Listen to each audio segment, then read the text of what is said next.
What does language use say about someone? A lot more than you might think. Can written language be therapeutic? More than you realize. The use of pronouns can indicate deception or predict behavior, and written expression can assist in trauma recovery. Dr. James Pennebaker, a leader in studying the implications of language use, stopped by to tell us about his work.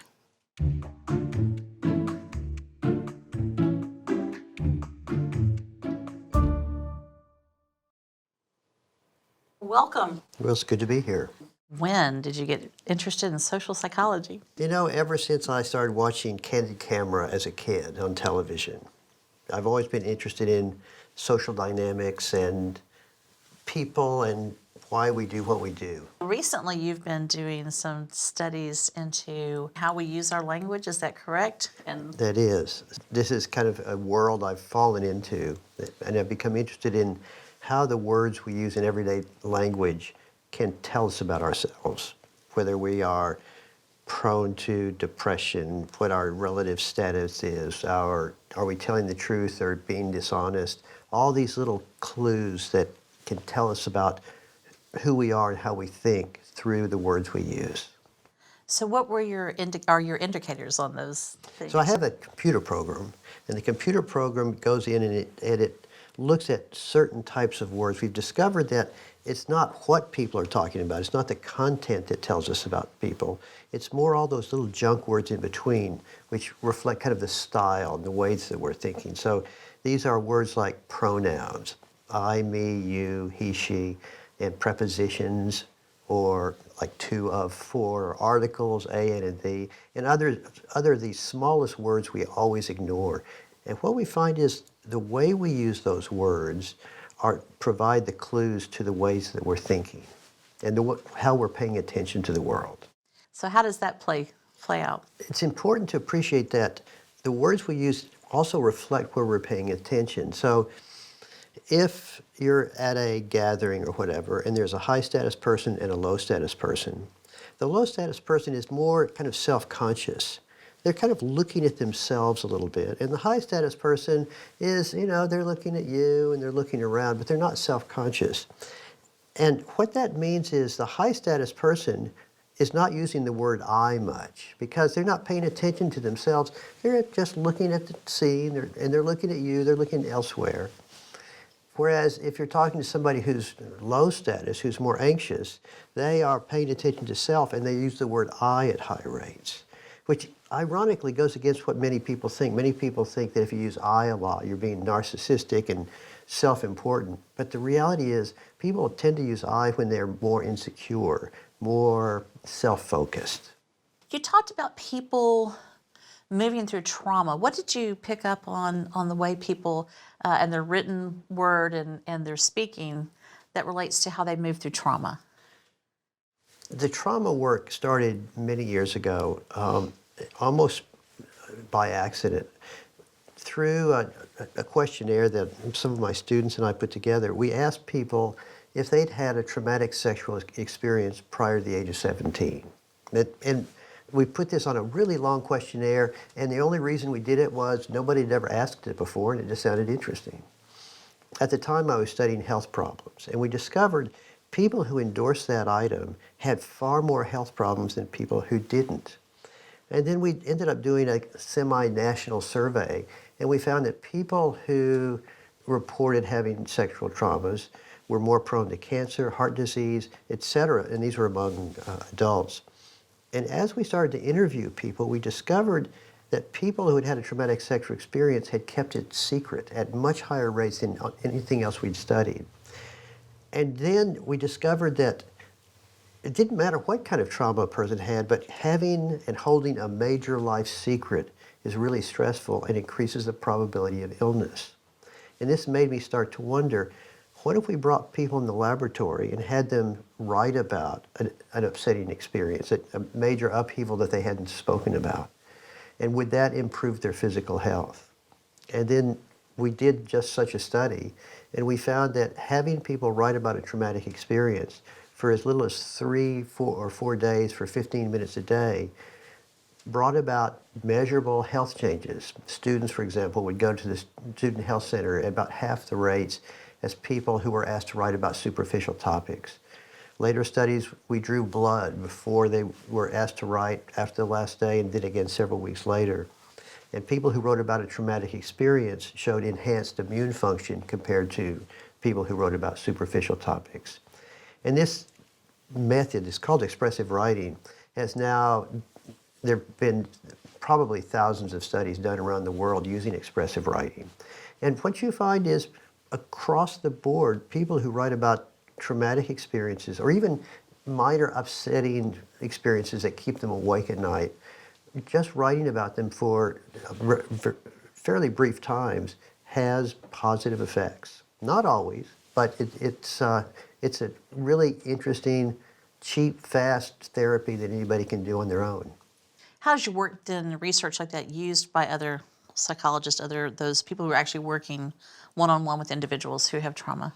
So it's now very common that therapists will meet with somebody and then they'll say, you know, this week, why don't you write about this topic?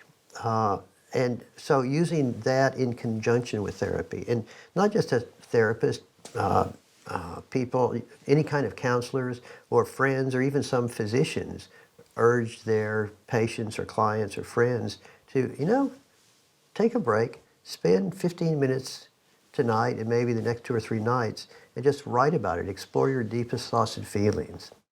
I think it must really and truly have had a huge impact and influence on things. What I love about it is something that's so simple and in a way kind of obvious, but I think many of us, and certainly I would have been that way before I did this research, I wouldn't have done it. You know, it would be kind of these things, well, I don't need to write about it. But in fact, it's so simple and can be effective. Writing occasionally, I view it as kind of a life course correction, that every now and then, if you're not particularly introspective, that writing can be a really good life course correction. To me, the art of all of this is people need to experiment, see what works for them. So writing doesn't work for everybody, and writing will work for some people sometimes, but not other times. So experiment, see what works best. So, what other findings through all of this have been really intriguing to you? It's the writing work that actually led to my discovering the nature of language.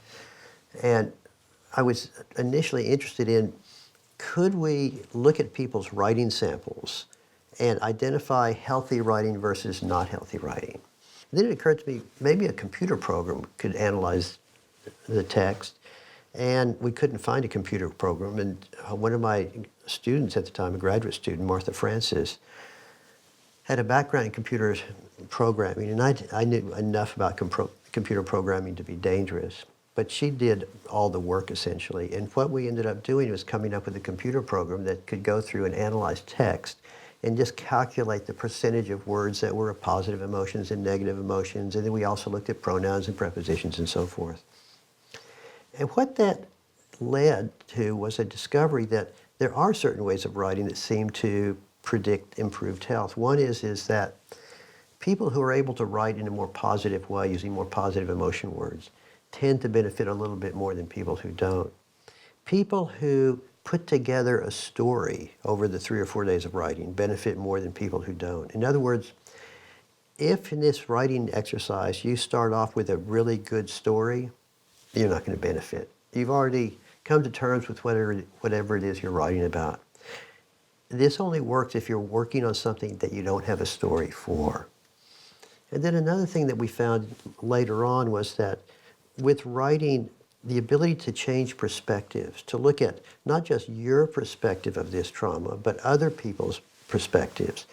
And so all of those things, being able to acknowledge the positive things, the ability to put together a story, and also to change perspectives, all three of those seem to be important. We know that in general, writing helps, but there have now been enough studies where people say, okay, write this way, and different labs have different theories on why it works. To my knowledge, no approach has been proven to work any better than any other approach. but they all work, it's a little bit like psychotherapy. There's this belief that, well, the only psychotherapy that really works is cognitive behavior therapy. And other people say, oh, no, no, no, it's got to be a humanistic. All the data show they all work.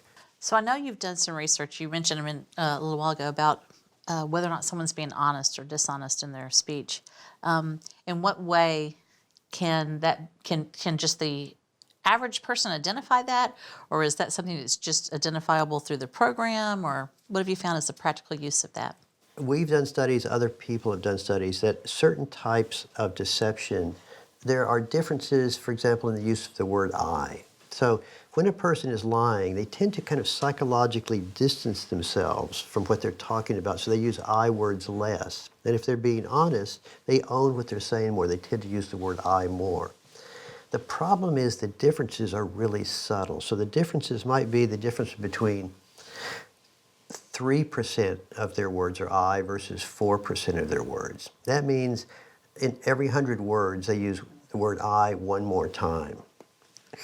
Nobody, and it's funny. I've done these studies where I will have 500 essays written by 500 people, and I will pull out the essays that use the word I the most and the ones that use it the least. And even the people who are using it the least still use maybe 2%. Is this maybe one of the reasons why people can be gaslighted so easily and never really pick up on the fact that they are? And I would say that very often a person who is the gaslighter often doesn't know that they're doing that. In other words, language is so subtle. And that's what I love about it, is that in our conversations, we are influencing each other at really high rates. So for example, we've done work on people in speed dates. Speed dates, I should tell you, as a social psychologist, there's nothing greater. I wouldn't want to do them, but I wish everyone tape recorded them. So the idea of the speed date is you get, if it's a heterosexual one, you'll get 10 women, 10 men, and then each person will talk to each other person for 5 minutes or something, and they'll make ratings of the other person. The people who end up going on a subsequent date, that is, that they match, their language matches more during their interaction. They use comparable rates of I and we and you, as well as articles, prepositions, and other parts of speech. Now, they're not sitting there thinking, oh, she just said we, I'm going to say we also. Neither of them are aware of it. And then we do this analysis to predict who will go out on a date. We do a better job when we analyze their text. We do a slightly better job at predicting if they'll go on a date than they do themselves, which sounds impossible, but afterwards the two people make these ratings. Yeah, I really like the person and I'd like to go on a date with them. And they only get each other's name if they both say that.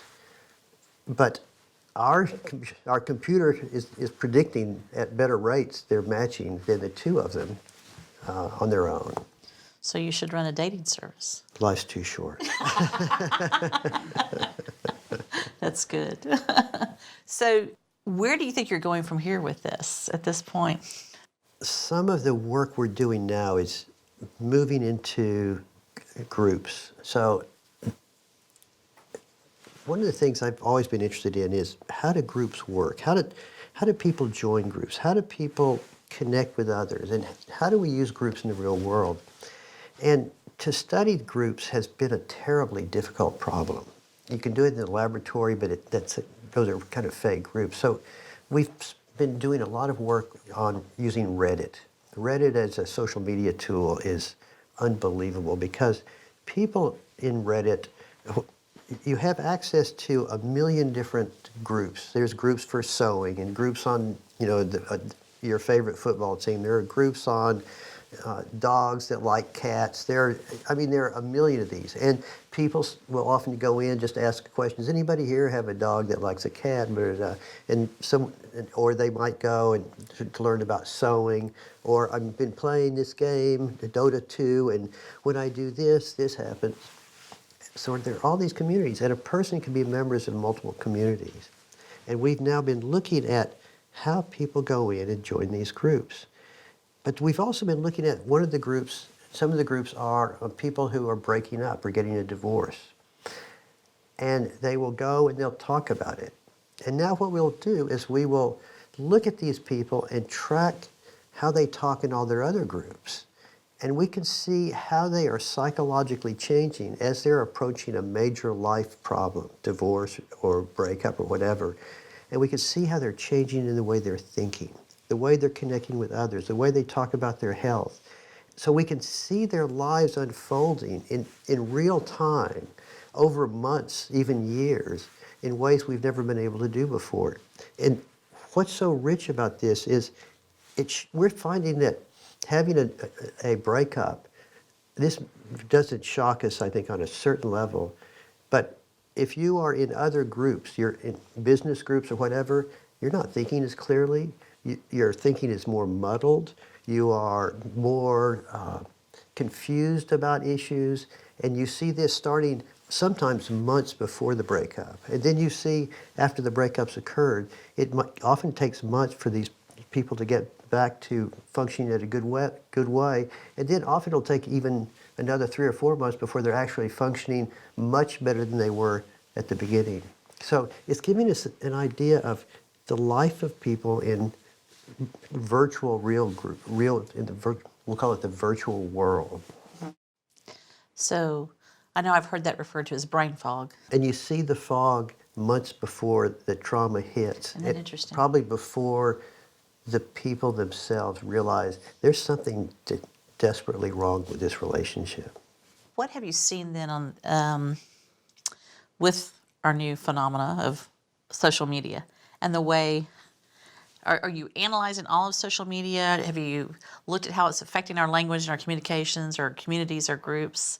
Are you looking at any of that? Or I'm looking at it in a lot of different ways. What social media has done is it's opened up the world in ways we've never had before. We've always been in groups.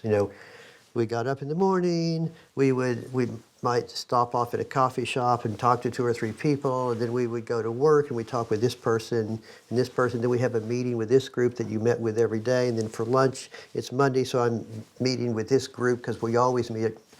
And so we have these groups, we join some, we don't stay in most of them, but we've never been able to really study that. What are you going to do, walk around with somebody who's taking notes, or they wear a tape recorder all the time, which of course in my lab we would. But what this is doing is just giving us a better sense of who we as a species are, how we are spending time with others.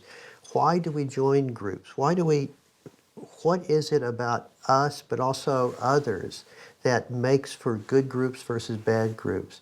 And one of the implications is, can we make for a better world? There's a lot of criticism of social media now because it's messing people up. Humans are unbelievably resilient.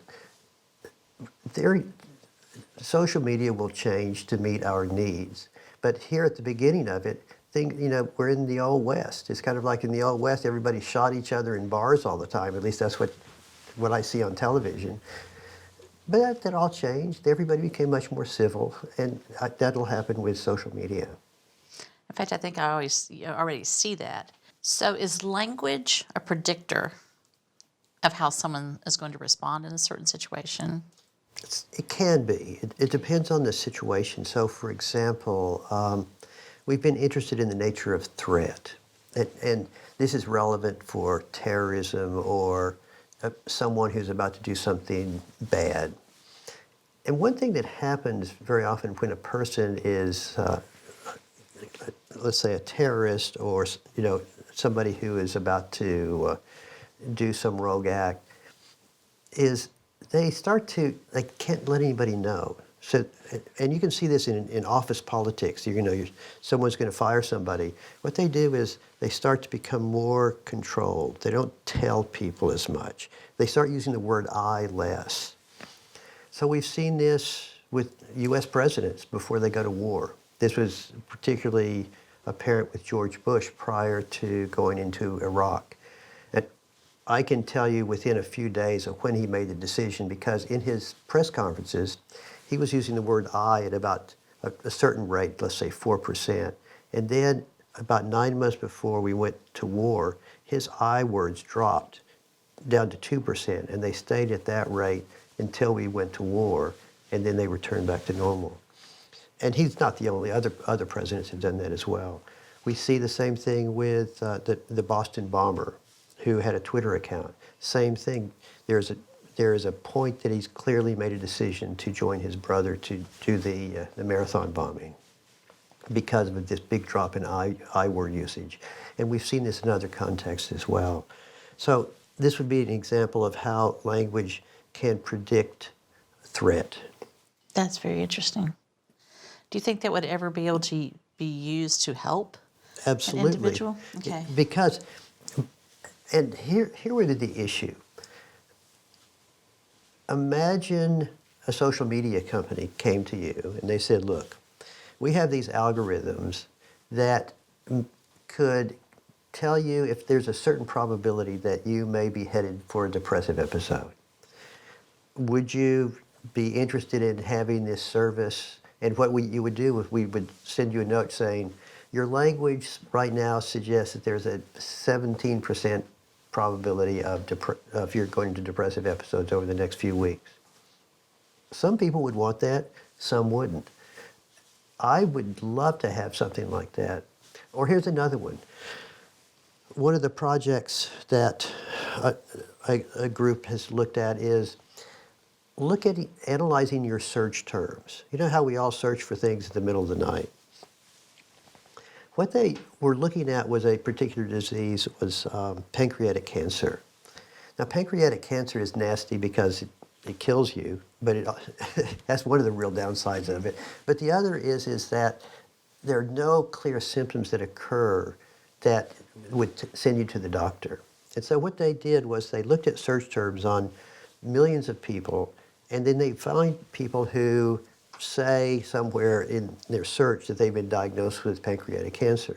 Then they'll go back in time trying to see, did these people look up certain types of symptoms in the weeks or months before? And they have in fact found a group of symptoms that seem to predict at higher rates than chance pancreatic cancer. Now here's the killer problem. These symptoms are kind of vague, and most people who have these symptoms don't have pancreatic cancer. But you could imagine down the road opting in for a service like this, and it would say, you have some symptoms that you're asking about that might be related to a pancreatic disorder, which may or may not be there. The odds of its being this is only 4%. You might talk to your physician and have some tests to see if there's anything going on. That's interesting. So how far along will we be in that kind of predicting? I guess it's just a matter of collecting the data to... It's collecting the data. It's dealing with the ethics of all of this. It's dealing with getting people to buy into it. It's getting to people to even think about this, because on one level, this is pretty creepy stuff. But on another level, it's really kind of an exciting, interesting thing. And the hard part is, how do you interpret, hey, by the way, you got a 4% chance of this disease. Well, at my age, I have a 4% chance of every disease. How do you interpret it? The language world is just at its beginning. We've just entered this door. It's going to continue to explode. There's so much that we can learn from it. And I think as with all science, the research that's being done has the ability to make life a lot better and has great value, and it can be misused as well. But we could say that about everything that's going on. In 10 years, people will look back at the work I'm doing and they're going to say, Jesus, that was the most naive, stupid way to approach language. And they will be completely right. But this is why it's such an exciting time to be able to do this. I love just discovering things. And I was never interested in writing, but all of a sudden I discovered this phenomenon, and it was really interesting. I feel like I'm blessed in terms of the world I've stumbled into. Well, thank you so much. I appreciate you coming. You're welcome.